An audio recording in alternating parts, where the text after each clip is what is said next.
नमस्कार, मी सागर राजे. प्रभात पर्व न्यूजवर आपलं सर्वांचं स्वागत करतो.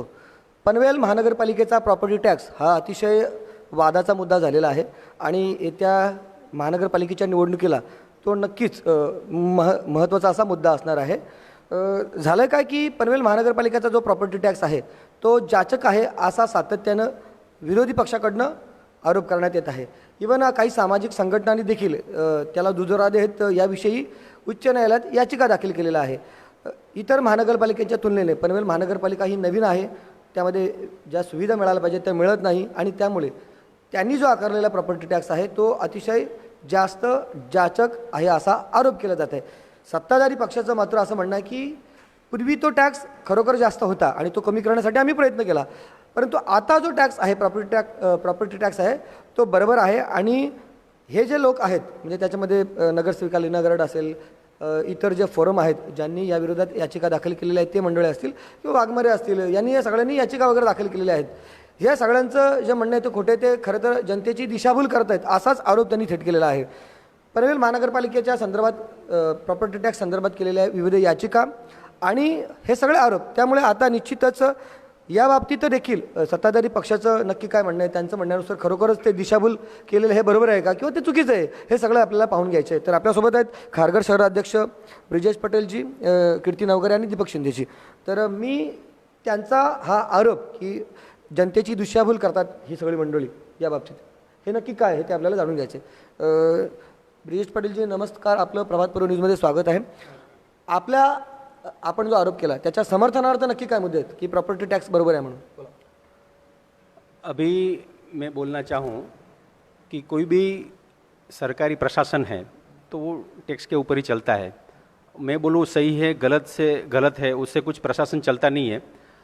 अभी इतना मैं बोल सकता हूँ कि प्रशासन ने ये टैक्स लगाने में देरी की है. देरी के कारण आज सभी को जो समस्या का सामना करना पड़ता है कि एक साथ जो टैक्स भरना पड़ता है, इसके कारण ये जो रिएक्शन ज़्यादा लोगों में आ रहे हैं उसका बेनिफिट विरोध पक्ष ले रहा है, वो स्वाभाविक है. मगर लोगों को मैं एक ही अपील करना चाहता हूँ कि जो लोग दिशा भूल कर रहे हैं, आपको गलत चीज़ें बता के आपको दिशा भूल कर रहे हैं, उनसे बचना चाहिए और जो सही है सत्य है वो समझ के इसके बारे में अपने को आगे बढ़ना चाहिए. बरं, एक गोष्ट अतिशय महत्त्वाची आहे की येत्या महानगरपालिकेच्या निवडणुकीमध्ये हा मुद्दा महत्त्वाचा असणार आहे आणि कदाचित आपल्या लोकांना त्याचा तोटाही होणार आहे असं दिसेल. म्हणजे जर खरं आपली जर गोष्ट बरोबर असेल तर नक्कीच त्याचा फायदा होऊ शकेल, परंतु जर आपला मुद्दा की प्रॉपर्टी टॅक्स जाचक नाही किंवा हा जास्त आहे असं जर समोरच्याला वाटतं तर ते तुम्हाला खूप त्रासदायक होईल असं मला वाटतं. तुमचं काय म्हणणं आहे? बघा सागरजी, यात मी सांगतो, मी काय म्हणतो बोला तुमच्याविषयी. मी तुम्हाला ह्याच तुम्हाला सांगतो, ह्या टॅक्सच्या संदर्भामध्ये ज्या वेळेला ही प्रोसिजर सुरू झाली टॅक्सची, त्यावेळेला तुम्ही बघताल ह्या सगळ्या ज्या संघटना आहेत, विरोधी पक्षातले जे लोक आहेत, त्यांनी ओरड काय केली, टॅक्स जास्त आहे. ह्याच्याकरता आमची ज्या वेळेला नगरसेवकांची ज्या वेळेला मिटिंग झाली त्याच वेळेला ठरलं होतं की हा टॅक्स जास्त आहे की हा कमी करायला पाहिजे. त्याचा आम्ही आमचे सभागृह नेते परेश ठाकूर आणि आमदार प्रशांतदादा ठाकूर यांच्याकडे योग्य वेळी पाठपुरावा करून त्याच्यामध्ये जो टॅक्सचे स्लॅब जे ठरवले होते ते कमी करून घेतले. 30% त्याच्यामध्ये ती कमी झाली. ती टॅक्सचा जो रेट ठरवलेला आहे 38% तो कायम राहिला, परंतु टॅक्सचा जो नवी मुंबई महानगरपालिकेचा ज्या वेळेला 38.5% त्यावेळेला पनवेल महानगरपालिकेचा तो फक्त 38% आहे. आणि तो ते स्लॅब ठरवता त्याच्यामध्ये जे स्लॅब ठरवलेले आहेत म्हणजे एका विभागाला जिथे रेडी रेकनचा रेट आहे ABCD केलेले आहेत, त्याच्यामध्ये आम्ही 30% आम्ही कमी करून घेतलं. हे करून घेतल्यानंतर ना ह्यांनी काय केलं की आता हा जो टॅक्स आहे हा जास्त आहे, इतर महानगरपालिकेपेक्षा जास्त आहे, हा तरी ह्यांची ओरड चालू होती. परंतु खरं बघायला गेलं तर नवी मुंबई महानगरपालिकेपेक्षाही आपला टॅक्स कमी आहे. आता तिथल्या ज्या इमारती आहेत ह्या जुन्या आहेत, त्या बिल्डिंगचा जो घसारा असतो त्या घसाऱ्यावरती ही अमाऊंट ठरते. पण ह्या पुढे जाऊन मी तुम्हाला सांगतो, आता ह्या ज्या संघटना जेवढ्या गेलेल्या आहेत कोर्टामध्ये, ह्यांनी बघा टॅक्स ज्या वेळेला ह्याच्यावरती गेलेले आहेत, ह्यांनी काय मुद्दा मांडलेले आहेत तिथे, ह्यांनी मुद्दे मांडताना मांडलेले की 29 गावांना जो लावलेला आहे 129 कलम जे आहे ते लावा. आता 129 कलम जर लावायचं झालं, 129 कलम म्हणजे नक्की काय, तो थोडंसं म्हणजे स्पष्ट सांग. 129 कलमामध्ये कसं असतं, ग्रामपंचायतीमधून महानगरपालिका ज्या वेळेला होते त्यावेळेला त्याच्यामध्ये सुरुवातीच्या पहिल्या वर्षी 20%, मग 40%, मग 60% अशा पद्धतीने टॅक्स वसुली केली जाते. आता ह्यांनी मागणी केलेली आहे की 129 कलम लावा, कारण ह्यांनी ज्या वेळेला लोकांमध्ये गेले ना त्यावेळेला ह्यांनी सांगितलं टॅक्स भरूच नका. परंतु तुम्ही बघा 21 तारखेला ज्या दिवशी यांनी भरलेलं आहे त्यावेळेला त्यांनी एका प्रायव्हेट न्यूज चॅनलला त्यांनी मुलाखत देताना सांगितलेलं आहे, ती क्लिप माझ्याकडे आहे. त्याच्यामध्ये त्यांनी काय सांगितलेलं आहे की आमचा टॅक्स भरायला विरोध नाही आहे. मग टॅक्स भरायला विरोध नाही, मग लोकांना ज्या वेळेला टॅक्स भरायची होती 31 जुलैच्या आत जर टॅक्स भरला असता तर लोकांना त्यावेळेला 15% सूट दिली होती महानगरपालिकेने. त्याच्या व्यतिरिक्त 2% ऑनलाईनचे 17% सूट मिळाली असती. पण ह्यांनी लोकांना सांगितलं की भरूच नका. आणि ज्यावेळेला 21 तारखेला हे लोकांसमोर जातात मीडियाच्या माध्यमातून त्यावेळेला तर सांगतात आम्हाला लोकांना टॅक्स भरायला विरोध नाही आहे, परंतु हा जो लावलेला 129 कलम लावा. 129 कलम जर सरसकट उद्या कोर्टाने निर्णय दिला की 129 कलम लावा, तर 129 कलम लावल्यावरती महानगरपालिकेच्या आयुक्तांना किती अधिकार असणार त्याच्यामध्ये? त्यावेळेला ग्रामपंचायतीची जी बॅलन्स आहे गेली 2000 कोणाला 2000 साली, कोणाला 2002 साली, कोणाला 95 साली इकडे पोझिशन भेटलेलं आहे. ज्या वेळेला बिल्डरने पैसे दिले त्या दिवशीपासूनची ग्रामपंचायतीची वसुली करावी लागेल. मग ही ज्या वेळेला वसुली करायची वेळ येईल, ज्या वेळेला सरसकट 129 लावल्यावरती, तर ह्यांनी अभ्यास केल्यावरती ह्यांना कळलं नाही. ॲक्च्युली ह्या लोकांनी अभ्यास केला की आता ह्यामध्ये टॅक्सच्या विरोधात जाऊन आपल्याला काय बेनिफिट मिळणार नाही. लोकांमध्ये जाऊन आपण जनजागृती केलेली आहे, पण टॅक्स हा संविधानानेच ठरवलेला आहे. एखाद्या महानगरपालिकेचा त्या क्षेत्राचा विकास करायचा असेल तर तिथली जे स्थानिक प्रशासन आहे त्याला तो टॅक्स वसुलीचा अधिकार असते आणि त्या बेसवरतीच ह्या शहराचा विकास केला जाणार आहे. आज आपण बोलायचं की बाजूला नवी मुंबई महानगरपालिका सुदृढ आहे आणि आपली पनवेल महानगरपालिका आता बाल्यावस्थेत असताना आपण टॅक्सला विरोध करायचा. आणि ज्यावेळेला टॅक्स लावलेला आहे, हां ह्याच्यामध्ये जो पूर्वलक्षी जो टॅक्स लावलेला आहे त्याच्यामध्ये वेळ द्या ही मागणी आम्ही केली होती, त्याच्यामध्ये वेळ पण त्यांनी वाढवून दिला. जी मागणी आपण करू त्याच्यामध्ये काहीतरी नियम ठरवावे लागतील. टॅक्स वसूल नाही केलं तर हे शहर चालणार कसं? ह्या शहरामध्ये जर सुविधा, आज आपण नेहमी ओरडतो इथे रस्त्यावरती खड्डे आहेत. अरे खड्डे असलेले रस्ते जर कॉन्क्रीटचे करायचे असतील त्यासाठी लोकांकडनं टॅक्स घ्यावाच लागणार आहे आपल्याला. त्यामुळे टॅक्स घेता येणार नाही हे शक्य नाही. त्यांनी बघा 21 तारखेला ज्यावेळेला बाईट दिली त्यावेळेला सांगितलं आम्हाला लोकांना टॅक्सच्या बाबतीमध्ये प्रॉब्लेम नाही आहे आम्हाला. म्हणजे जो सेवा कर घेतला जातो तो 12% आहे. मग 12% जो सेवा कर घेतला जातो आणि सिडकोने जो आता जो आलेला आहे महानगरपालिकेचा टॅक्स त्याच्यामध्ये सिडकोने जो घेतलेला 14 ते 16% जो सेवा कर आहे, खरी लढाई हीच आहे जी आमचीही लढाई आहे. आमच्याही नेत्यांची मागणी आहे, आमच्याही सभागृह नेत्यांची मागणी आहे.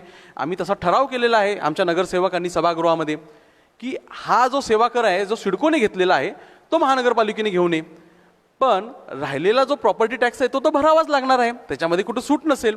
आता जी लढाई आहे 12% आणि 14%ची ती यांनी लोकांना सांगितलं भरूच नका आणि ज्याच्यामध्ये 17% सूट मिळणार होती. प्लस जर उद्या कोर्टाने जर अजून ऑर्डर दिले किंवा उद्या आमचं जर प्रशासन आलं महाराष्ट्रामध्ये आमची जी सत्ता आली तर आम्ही तर नक्कीच करून घेऊ. हे सिडकोला सांगा की तुम्ही जे भरलेलं आहे त्यामुळे महानगरपालिकेने हे घेऊच नका.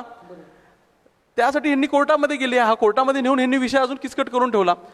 पण उद्या कोर्टाने जर 129 लागू केला तर हे मागचे जे वसुलीचे अधिकार आयुक्तांना मिळतील किंवा अधिकार मिळण्यापेक्षा म्हणजे आयुक्तांना ते करावेच लागतील. कारण की महाराष्ट्र शासनाच्या अर्थसंकल्पामध्ये प्रत्येक वर्षी ही बॅलन्स शीट जमाच होत गेलेली आहे की किती वर्ष महानगरपालिका झालेली आहे, तर ते नियमाने त्यांना वसूलच करावे लागणार आहेत.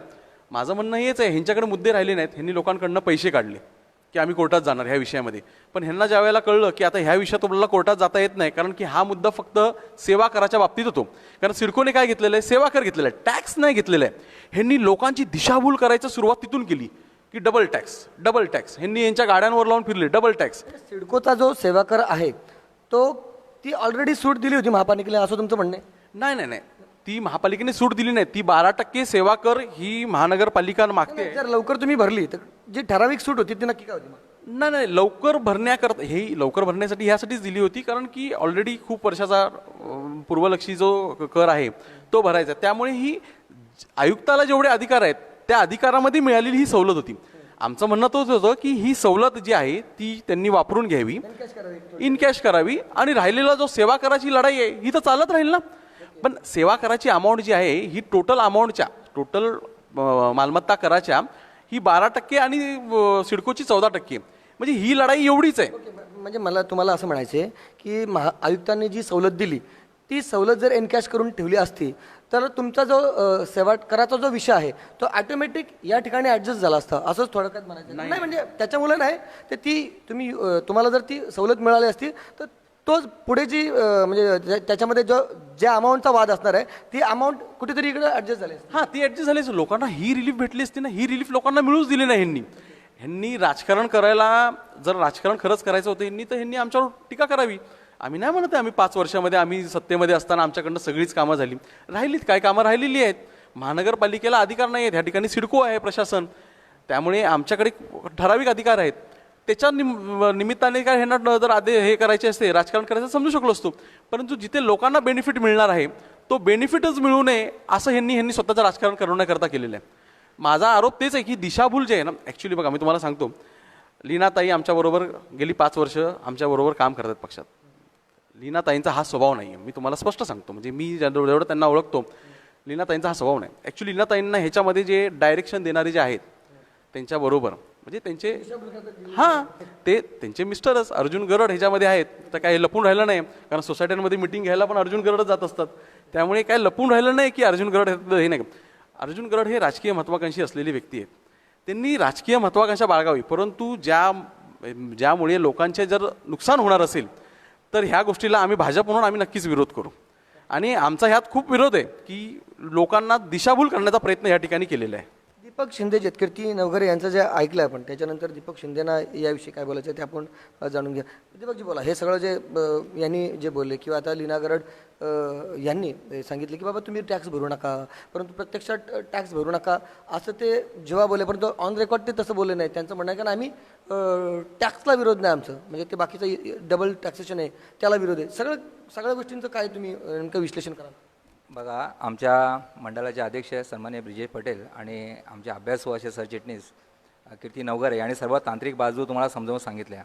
सर्वप्रथम सागरजी, मी तुम्हाला हे सांगू इच्छितो की एक महाराष्ट्र महानगरपालिका अधिनियम 99 आणि 128 या अन्वये एक कर प्रणाली तयार केलेली असते आणि अतिशय चांगल्या पद्धतीने यांचं सदस्यीय एक कमिटी होती, त्यांनी ही कर प्रणाली तयार केली होती.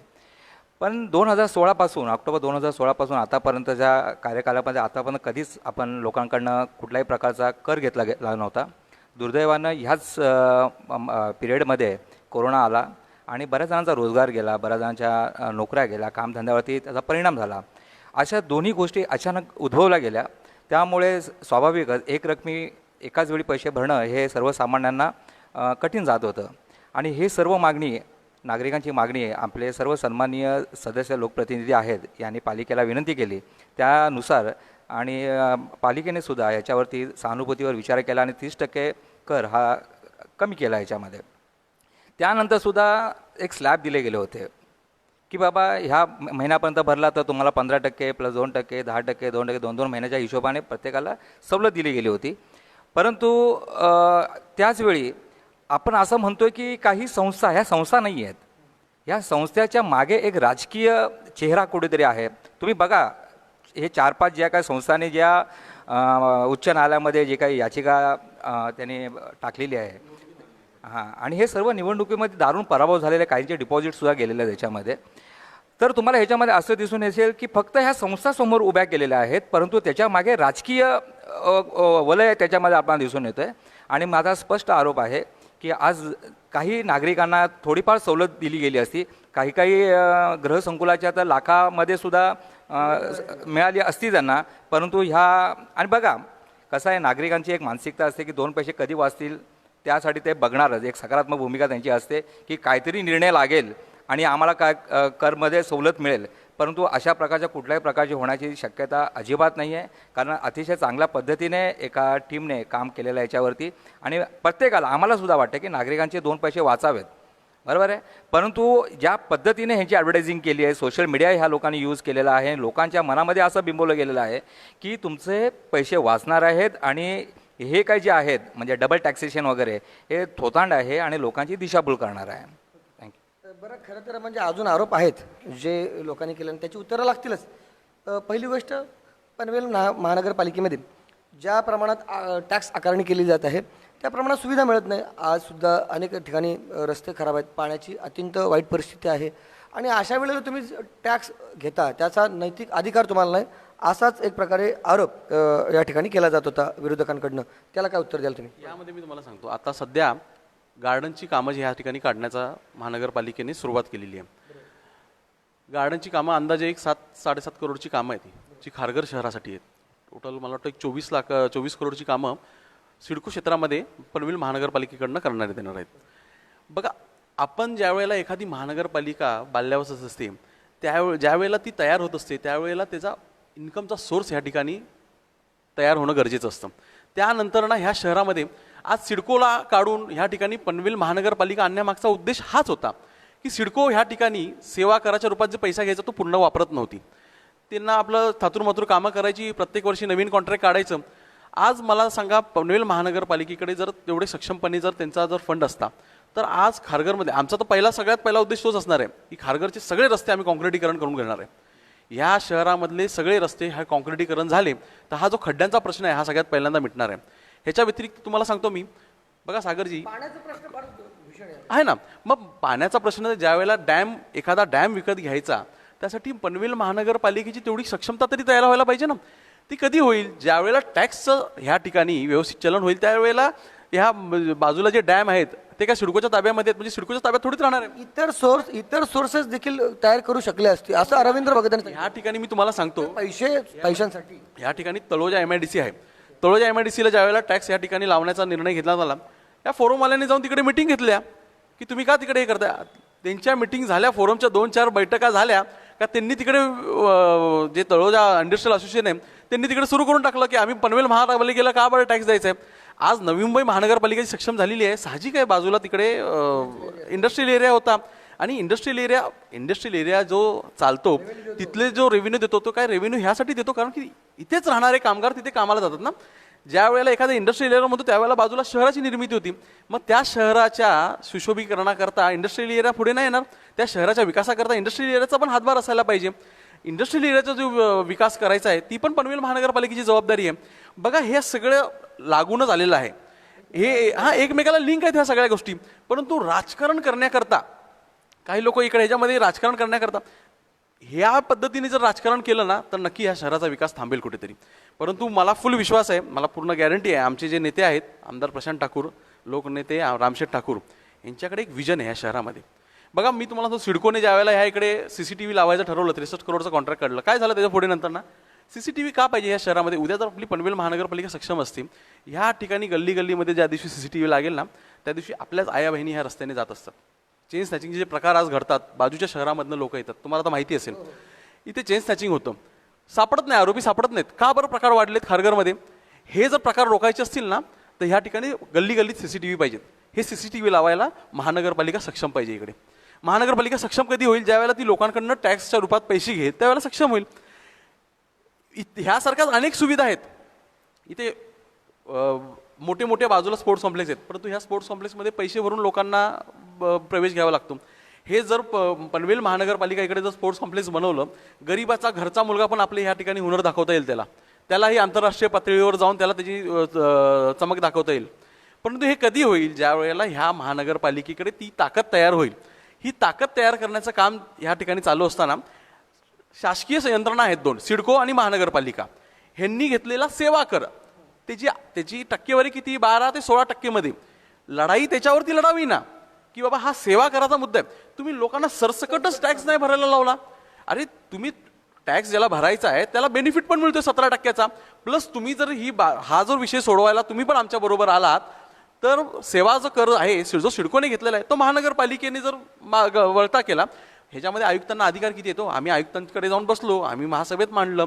आम्ही बघा एका शासकीय ह्याच्यामध्ये जर चाललो, संविधानाच्या चौकटीत चाललो तर आम्ही तो सभागृहात मांडणार, सभागृहाने तो आयुक्तांनी तो पुढे फॉलोअप घ्यायचा. आयुक्तांचे पत्र चालू आहेत नगरविकास खात्याला. यांनी नगरविकास खात्यांबरोबर मिटिंग घेतली, मंत्र्याबरोबर मिटिंग घेतली. नगरविकास मंत्र्यांनी ह्यात काय आदेश दिले? सिडकोने हस्तांतरित करा 2 महिन्यात. सेवा कराबद्दल एक शब्द काढला नाही. ह्यांनी नगरविकास खात्याच्या महाविकास आघाडीच्या नेत्यांना बरोबर घेऊन ह्यांनी हा विषय तोडीस नेण्याचा प्रयत्न केला. ह्या सगळ्या संघटनांनी ह्यांना यश आलं का? हे त्याच्यावर बोलणार नाहीत. ज्या वेळेला आयुक्त सुधाकर शिंदे होते, सुधाकर शिंदेंनी ह्या विषयात काहीच केलं नाही. मग आपल्या कर्तव्यात कसूर केला म्हणून ह्यांनी कोर्टामध्ये जाताना सुधाकर शिंदेचं नाव घेतलंय का त्याच्यामध्ये? आम्ही सुधाकर शिंदेंना विरोध केलेला दिसला ह्यांना. सुधाकर शिंदेंनी अतिक्रमणावरती काम केलं, त्याच्याबद्दल त्यांचं अभिनंदन. परंतु सुधाकर शिंदे ज्या वेळेला आयुक्त होते त्यावेळेला आयुक्त साहेबांनी बाकीच्या विषयावरती पण लक्ष देणं गरजेचं होतं. जे आम्ही सत्ताधारी म्हणून आम्ही त्यांच्या लक्षात आणून देत होतो त्यावेळेला आम्ही त्यांना विरोध करतो म्हणून आमच्या नावाने हे केलं आणि ह्यांचे त्यांच्याबरोबर चांगले संबंध. पण चांगले संबंध ठेवत असताना आता कोर्टात जाताना कर्तव्यात कसूर केली म्हणून यांनी जाता का नाही गेले की ह्या आयुक्तांचं ह्यामध्ये चुकलं, सुरुवातीला आल्यावरती यांनी टॅक्स रचना का नाही केली. जर त्याच वेळेला टॅक्स रचना केली असती तर 2017लाच हा विषय झाला असता की बाबा टॅक्स भरायला लागणार आहे, एवढा टॅक्स आहे आपल्याला. आणि बघा मला एक सांगा, आता उद्या ग्रामपंचायतीचा पण टॅक्स ज्यावेळेला भरायला लागेल लोकांना, त्यावेळेला फोरम जे आहे किंवा ज्या संघटना आहेत हे जबाबदारी घेणार आहेत. फोरमने तर 129ची मागणी केलेली आहे ना कॉलनी फोरमने, ही जबाबदारी घेणार तर लोकांना जर मागचा टॅक्स भरायला लागला तर ह्याची जबाबदारी कोण घेणार. त्यावेळेला फोरम म्हणणार आम्ही लोकांसाठी लढाई केली. मला माहिती आहे हे पुढे जाऊन लोकांसमोर अजून काय मुद्दे मांडणार आहेत. ह्यांना निवडणुकीत ह्यांना ह्याचा भुर्दंड पडेल. आता एकनाथ शिंदेकडे जी बैठक झाली, एक नगरविकास मंत्री एकनाथ शिंदे यांच्याकडे बैठक झाली, त्यावेळेला नक्की काय झालं. तुम्ही म्हणाले की बाबा सिडकोनी ते हस्तांतरित करावं, यानंतर काय घडामोडी झालेल्या आहेत का. आहे हस्तांतरित करण्यासाठी आता स्ट्रीट लाईटची कामं वगैरे आहेत. सिडकोने जे विषय काहीच नाही. सभागृहाचे विषय काहीच नाही झाले. सभागृहात जी मागणी केलेली आहे सेवा करायच्या बाबतीत ह्याच्यावरती काही निर्णय झालेला नाही. ज्या मागणीसाठी तिथे गेले होते त्याच्यावर चर्चाच झाली नाही असं तुमचं म्हणणं आहे? अहो ह्या सरकारकडनं कोण अपेक्षा ठेवते. मला सांगा, महाविकास आघाडीकडनं हे तुम्हाला माहिती आहे ह्या सरकारमध्ये एजंट लोकांचा सुळसुळाट आहे मंत्रालयामध्ये. तुम्हाला ही गोष्ट माहिती असेल आणि जनतेला पण माहिती आहे. इथे कामं होणारच नाहीत. मी तुम्हाला गॅरंटीने सांगतो. पण ज्या दिवशी ह्या महाराष्ट्रामध्ये परत भाजपचं सरकार येईल ना, हा सेवा कराचा मुद्दा आहे ना, हा आम्ही पहिला आमचे नेते जे आहेत ना आमदार प्रशांत ठाकूर साहेब यांनी ह्या संदर्भात मागे पाठपुरावा पण केलेला आहे. फडणवीस साहेबांकडे पण हा मुद्दा मांडलेला आहे. परंतु अधिकार ह्यांच्या हातामध्ये आहेत ना. ह्यांनी एकतर ऑलरेडी ह्या ठिकाणी शिवसेनेने लबाडी करूनच सत्ता घेतलेली आहे आणि हे लबाडी करून हे ह्यांचं पण शिवसेनेचं पण जास्त दिवस चालणार नाही आहे ते. आणि म्हणून शिवसेनेला ह्या ठिकाणी एकही नगरसेवक निवडून नाही आणता आला. कारण की शिवसेनेच्या कुठल्याच धोरणात स्पष्टता नाही आहे. आमच्या नेत्याकडे विजन आहे ना, आणि आमच्या नेत्यामध्ये सगळ्यांना एक संध ठेवायची ताकद आहे. आज तुम्ही बघा बाकीच्या पक्षामध्ये सगळीकडे 2-2, 4-4 गट आहेत. परंतु जो भाजपमधला कार्यकर्ता आहे ना त्याला मान सन्मान दिला. लीना गरड भाजपच्याच होत्या ना, त्या कुठं तुमच्या सोबत येतात. त्यांची राजकीय महत्वाकांक्षा मोठी आहे ना. ते मी तुम्हाला सांगतो, त्यांची म्हणजे अर्जुन गरड साहेब ह्यांची राजकीय महत्वाकांक्षा मोठी आहे. आम्ही त्यांच्याबरोबर पण काम केलं, आम्हाला माहिती आहे ना. तुम्ही जे गटतट बोलत होते त्याला ते उत्तर होते की बाबा तुमच्या नगरसेवकाच तुमच्या सोबत नाही. नाही, त्या गटतटाचा विषय नाही आहे. ते पहिल्यापासूनच म्हणजे ज्या वेळेला पक्षात आले तेव्हापासूनच ते आम्हाला माहिती होतं. ते वेगळ्या आम्ही पक्ष म्हणून ज्या वेळेला आमच्या नेत्याने आदेश दिला का आम्ही ज्या पद्धतीने सगळे कामाला लागायचो, त्यांची सुरुवातीपासूनच आमची एका सुरात चाललेलं ताल कुठेतरी बिघडवायचं काम त्यांचं पहिल्यापासूनच वेगळीच पिपाणी वाजवायची. हे पहिल्यापासून काम होतं. आता अजून एक मेरा दूसरा एक स्पष्ट आपको जानकारी देनी है सभी प्रजा को. अभी आप देखेंगे पनवेल महानगर पालिका के 6 से 8 महीने में चुनाव लगेंगे. तभी लीना जी चुनाव लड़ेगी, वो तो स्पष्ट है. तभी उनको नो ड्यू सर्टिफिकेट टैक्स का भरना पड़ेगा. तभी प्रजा को पूछने आई जी क्या कि मैं टैक्स भरूँ क्या. आज सबको बोल रही है मैंने टैक्स नहीं भरा है, आप भी मत भरिए. वो समय में जो भी चुनाव लड़ेगा फॉर्म भरेगा उनको टैक्स नो ड्यू सर्टिफिकेट देना ही पड़ेगा. अतिशय महत्त्वाचा मुद्दा आहे. म्हणजे ब्रिजेश पाटील यांनी सांगितलेला की ज्यावेळी निवडणुकीला त्यांना उमेदवारी अर्ज भरावा लागेल त्यावेळी त्यांच्यावर कुठल्याही पद्धतीचा टॅक्स नाही महानगरपालिकेचा, हा सर्टिफिकेट त्यांना लागणार आहे. आणि त्यावेळी स्वतः त्यांना टॅक्स भरावा लागणार आहे. आणि त्या जेव्हा टॅक्स भरतील तरच त्या ठिकाणी ते पात्र होतील निवडणूक लढण्यासाठी. या मुद्द्याचं मी नक्कीच भविष्यात लीना गरड यांच्याकडनं देखील मी त्यांना प्रश्न विचारणार आहे. इव्हन ते बोलतात ना डबल टॅक्सच्या विरोधामध्ये, तर ग्रामपंचायतीचा पण टॅक्सच होता ना. मग त्यावेळेला ग्रामपंचायतीचा टॅक्स का भरला 2017ला नगरसेवक बनताना. कारण त्यावेळेला जोपर्यंत नो ड्यू सर्टिफिकेट नाही आणलं तोपर्यंत त्यांना उमेदवारी मिळेल, म्हणजे त्यांना निवडणूक लढताच आली नसती. मग त्यावेळेला त्यांनी ग्रामपंचायतीचा टॅक्स भरला सिडकोचा भरत असताना. त्यावेळेला ऑब्जेक्शन नाही घेतलं. आता त्यांनी बरोबर मुद्दा काढून हे आमच्या नगरसेवकांच्या चर्चेमध्ये आलेले मुद्दे होते, ते मुद्दे काढून त्याच्यावरती सोल्युशन देणं गरजेचं आहे. ह्यात जर राजकारण करायचं झालं तर प्रत्येक नगरसेवक राजकारण करू शकतो, परंतु ह्यातनं सोल्युशन काढायला पाहिजे आणि सोल्युशन काढून पुढे जायला पाहिजे. अजून एक महत्त्वाचा आरोप आहे आणि तो खूप महत्त्वाचा असं म्हणावं लागेल की ज्यावेळी पनवेल महानगरपालिकेच्या पहिल्यांदा निवडणुका लागल्या त्यावेळी एक आश्वासन देण्यात आलं होतं सत्ताधारी पक्षांकडनं. जाहीरनाम्यामध्ये ते होतं असं बोललं जातं. आता मी प्रत्यक्ष तो पाहिला नाही की 5 वर्ष टॅक्स माफ केला जाईल अशा पद्धतीचं आश्वासन जनतेला दिलं होतं. काय खरं काय खोटं, किंवा आता तुम्ही मागे मग खोटं बोलता. नाही, टॅक्स लागू नये ह्याकरता, महानगरपालिकेचा टॅक्स लागू नये ह्याकरता आपण आमचे जे नाही आश्वासन ह्याच्यात नाही दिलं होतं, ब्रोशरमध्ये नाही दिलं होतं, जाहीरनाम्यात दिलं नव्हतं. त्यांनी दाखवा कुठल्या जाहीरनाम्यामध्ये दिलं होतं. काय विषय होता नक्की? नाही, टॅक्स ह्यांनी ज्या पद्धतीने काही संघटना की टॅक्स खूप लागेल, आमचं म्हणणं होतं की बाजूच्या शहराला समांतर जो टॅक्स रचना आहे तिथं लागणारच आहे ना एखाद्या शहराचा विकास करायला. परंतु ह्यांनी सांगितलं की एवढ्या पद्धतीने टॅक्स लागेल, हे लागेल. तर आम्ही त्यावेळेला सांगितलं की तेवढं लागणार नाही. बाजूचे जी शहरं आहेत त्याच्याप्रमाणेच टॅक्स लागणार आहे, त्याशिवाय शहराचा विकास होणार कसा? ते चढवून सांगण्याचा प्रयत्न यांच्या माध्यमातून केला जातो. तो तुमचा जुनावी जुमला होता की म्हणजे जुमला नाही, जुमलाचा विषयच नाहीये. हे बघा, एखादी संस्था ज्या वेळेला तिथे काम करते, मला सांगा ग्रामपंचायतीचा टॅक्स घेऊन ह्या शहराचा विकास होईल का? मग आपण का अपेक्षा करावी की ह्या शहरात हे सुविधा नाहीयेत, त्या सुविधा नाहीयेत?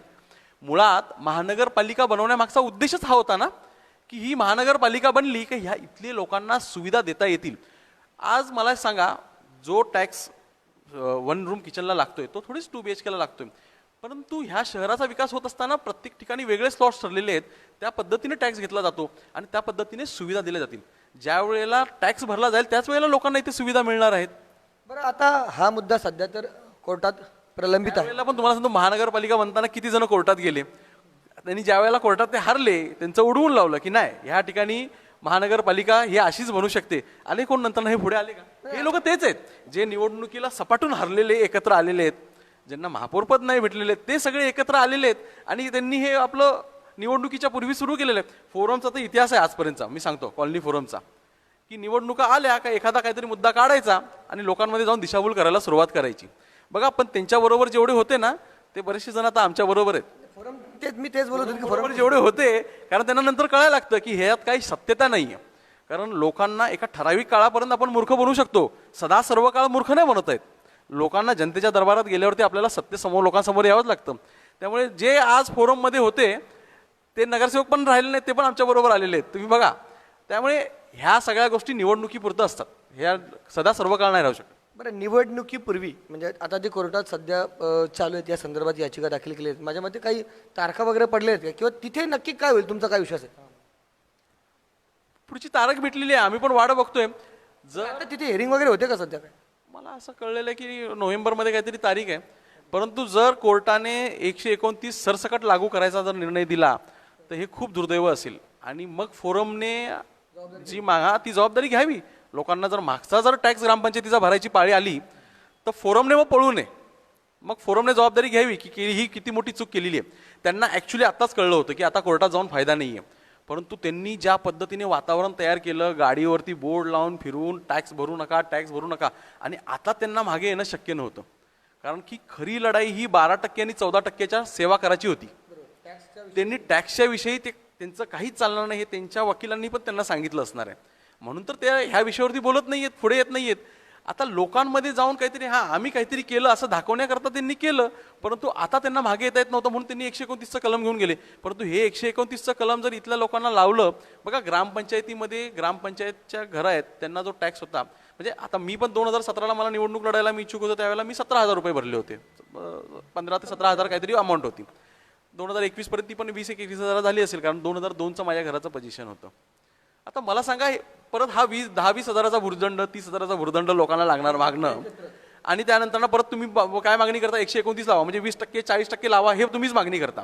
एका बाजूला तुम्ही बोलता की पूर्वलक्षी लावू नका मागचा, आणि एका बाजूला बोलताय की ही 20% 129 कलम पण लावा. मग मला सांगा, ही दिशाभूल आहे ना. आणि कोर्ट तर निर्णय देताना तर एकच निर्णय देईल. जर उद्या कोर्टाने जर निर्णय दिला तर ही अमाऊंट जाते कितीपर्यंत? म्हणजे तुम्ही लोकांना केलं काय लोकांसाठी? मग म्हणजे परत तुमचं म्हणणं की 129 कलम लावल्यानंतर पुन्हा मागून टॅक्स भरावा लागणार, म्हणजे लागणार. मग 129 लावल्यावरती मग ते 20% 40%चा स्लॅब मिळेल. अरे पण तो स्लॅब मिळाला तरी हे मागचं जे भरलं लागलेलं आहे त्याचं काय करणार आहे? त्याच्याबद्दल ह्यांनी काय करायचं ते सांगावं. ही सवलत जर वापरली असते तर हा विषयच नसता. सवलत वापरावी, आणि जी 12% जी आम्ही लढाई लढतोय, आमची जी लढाई आहे की प्रशासनाकडे, कारण की आम्ही आयुक्तावरती तरी आम्ही आयुक्ताकडे मागणी केलेली आहे. आयुक्ताची ती सर्वस्वी जबाबदारी आहे. आयुक्ताला अधिकार किती आहेत ह्याच्यामध्ये ज्यांना अधिकार आहेत, नगरविकास खाता आणि अर्थमंत्री, तेही यात काय पुढाकार घेत नाहीत. ते बोलतात की हस्तांतरण करा आणि हा विषय संपून जाईल. असा विषय नाही संपणार आहे. ही लढाई हीच आहे की मागचा जो सेवा शुल्क घेतलेला आहे, सेवा शुल्काची लढाई आहे, एकदम स्पष्ट, टॅक्सची नाही. हे लीना गरड यांनी 21 तारखेला एका प्रायव्हेट चॅनलला दिलेलं आहे. माझ्याकडे क्लिप आहे, ती तुम्हाला पण पाठवतो, की त्याच्यामध्ये 2 मिनिटं 15 सेकंदानंतर त्यांचं स्पष्ट म्हणणं आहे, टॅक्स भरण्याला आमचा विरोध नाही, सेवा शुल्काला आमचा विरोध आहे. तर हे बघा, तुम्हाला ते पाहिजे दाखवतो, मी क्लिप पण दाखवतो तुम्हाला. 1 मिनिट.